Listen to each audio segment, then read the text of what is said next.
J'ai fait un pull brodé pour un marque de vêtements Live Prelude à partir de ce dessin. Et dans cette vidéo, je te montre tout le process créatif, pourquoi ces couleurs et quel message je veux transmettre parce que ouais, on a tendance à l'oublier, mais le textile, ça peut vraiment être un support artistique de fou. Et normalement, à la fin, il y aura même le résultat final. Ça, c'est un de mes carrés de dessin dans lequel tous les jours, je dessinais ce qui me passait par la tête. Et dedans, il y a beaucoup de trucs, dont un qui ressort pas mal. C'est Sora. Sora, il est expressif sans vraiment l'être, parce que déjà, il a que ses yeux pour s'exprimer. Mais avec ses yeux, il essaye d'avoir un regard positif sur tout ce qui lui arrive. Il gère les situations comme elles viennent, à la chill, bref, c'est comme ça que je personnifiais la paix. En gros, Sora n'a clairement pas d'ennemis, quoi. Plus je le dessinais, et plus je voulais en faire une petite mascotte pour transmettre mes idées à travers lui. J'ai déjà représenté dans des prints pour mon ancien drop, mais j'ai vraiment envie de lui dédier un vêtement, parce que comme je l'ai dit, le vêtement c'est un support artistique de fou. C'est pour ça que ce projet, je l'ai renommé Ratizart. Déjà parce que je trouvais juste sympa de faire un anagramme entre ces deux mots, mais c'est surtout parce que j'ai prévu de faire d'autres créations autour de lui. Ce que j'ai réservé pour ce petit rat, c'est de faire un pull pour fin d'hiver, début printemps, et réussir à partager l'idée de profiter de sa vie. Genre je voulais vraiment mettre l'accent sur le fait genre de pas se prendre la tête et de profiter des choses simples. Et je trouvais que ça collait vraiment bien avec le perso du rat, donc parfait. Avec tout ça, j'avais plus ou moins l'idée du design, un logotype brodé devant et derrière 9 rats de couleurs différents qui montrent les choses simples dont il faut profiter dans la vie. Pour le devant, j'ai retrouvé un logotype que j'ai dessiné et ça passait vraiment pas mal avec les couleurs en plus des petites étoiles et de cette fleur. Pour le dos, j'ai fait des illustrations en dégradé et pour le coup, j'en parlerai plus dans la prochaine vidéo parce que je compte en faire des toiles pour que Ratizart prenne tout son sens. J'ai déjà commencé à en faire quelques-unes, en plus elles rendent vraiment bien donc abonne-toi parce que je compte documenter beaucoup plus ce que je fais cette année. Ah ouais, et aussi pour pimenter le pull, j'ai rajouté sur la manche des sortes de racines, un peu pour symboliser le commencement. C'est assez expérimental mais vu que j'ai pas trouvé trop d'autres exemples, c'est super dur à dire. J'ai pas trouvé trop d'autres exemples qui le faisaient, donc j'ai vraiment envie de le recevoir pour voir ce que ça va donner, parce que j'en ai aucune idée. C'est sympa tout ça, mais il sera de quelle couleur le pull? Dans tous les cas, c'est sûr qu'il allait être sombre pour faire ressortir le reste des couleurs qui pètent.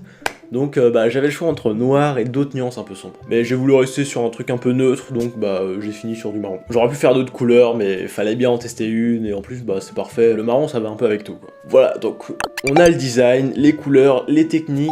Maintenant faut juste le faire ce sweat. Et ouais, faut juste faire gaffe à pas mal de trucs quand on cherche une bonne usine, la qualité du pull, de l'impression, de la broderie et le prix, parce que ce que je demande c'est pas tout simple en vrai. Surtout pour les designs que je veux, la broderie faut vraiment qu'elle soit précise. Bref, ça a pris beaucoup de temps entre les usines claquées, les prix de zinzin, mais en vrai je suis tombé sur une petite pépite de Chine. Et avant j'étais grave sceptique sur le Made in China et tout, mais le dernier t-shirt que j'ai créé, c'était avec une usine en Chine et j'ai été putain de surpris parce que c'est un des meilleurs t-shirts que j'ai. Et bon, t'as vu, maintenant je fais confiance du coup. L'usine me promettait de faire tout bien, pour un prix assez cher, mais franchement c'était assez cohérent avec ce que je voulais. Donc voilà, j'achète un sample pour 120 €. Ouais, 120 balles pour un pull, ouais, ça pique un peu, donc promis, sera pas à ce prix-là. En gros, un sample, c'est juste un échantillon pour voir si le produit te plaît avant de faire la grosse commande, quoi. Parce que bon, flemme de payer direct 1000 balles, 50 pulls pour qu'au final le mec soit trompé de couleur, tu vois. Donc c'est pour ça que forcément, c'est un peu plus cher de payer un pull, genre un échantillon, parce que forcément l'usine, elle a pas la certitude que tu vas acheter en gros. Donc maintenant, le sample est commandé et on va juste attendre pour voir si c'est un banger ou pas. Donc normalement, on se retrouve direct après avec le pull.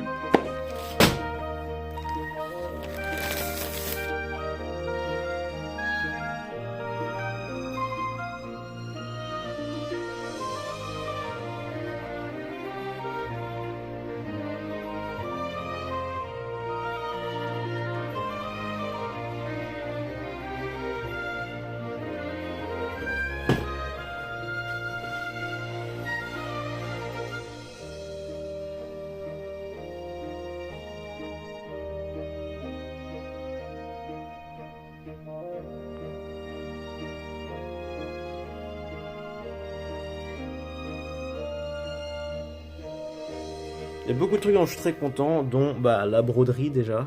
Elle a un petit reflet, les couleurs elles sont vraiment cool. J'avais vraiment peur qu'il soit un peu effiloché, mais maintenant elle est vraiment bien faite. Du coup devant on a Ratizart, juste ici le petit dessin, la petite impression très sympa, petit texte, voilà.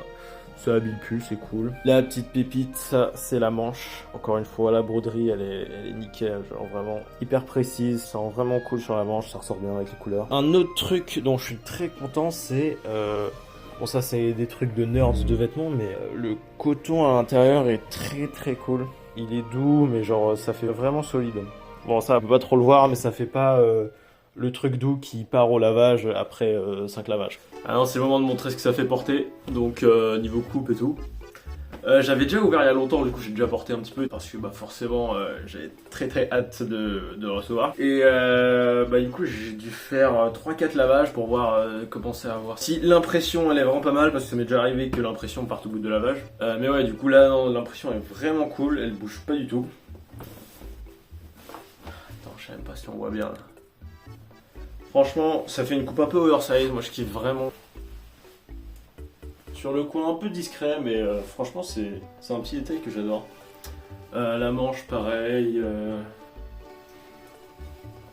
Un petit truc que j'ai pas encore dit, c'est que bah, c'est le deuxième pull que j'ai acheté, parce que ça c'est le premier. Hop. Je trouvais que les rats ils prenaient vraiment beaucoup trop de place dans le dos. En gros j'ai rétréci un peu la taille de l'image derrière. Enfin il y avait vraiment pas de soucis, c'était juste pour voir ce que ça faisait en plus petit, et je trouve que ça fait mieux. Mais bref, donc 2 fois 120 balles quoi. Mais bon, on est là pour bien faire les choses, donc je m'en fous un peu en vrai. Et bref, donc je suis trop content, voilà, ça c'est bon, j'ai le pull. Et bref, je continue à avancer sur tout ça. Donc n'hésite pas à t'abonner. Ce qui va suivre, c'est surtout bah, tout ce qu'il y aura autour du drop, comment je le prépare, parce que là c'est le produit, c'est le pull en lui-même, mais en soi je vais essayer de faire d'autres choses autour, peut-être un packaging, tous les stickers, les prints, tout ça. Et on se tient au jus, donc encore une fois, n'hésitez pas à dire en commentaire ce que vous en pensez du pull, de la vidéo, tout ça. J'essaie vraiment d'améliorer de vidéo en vidéo, donc vas-y, bah n'hésitez pas.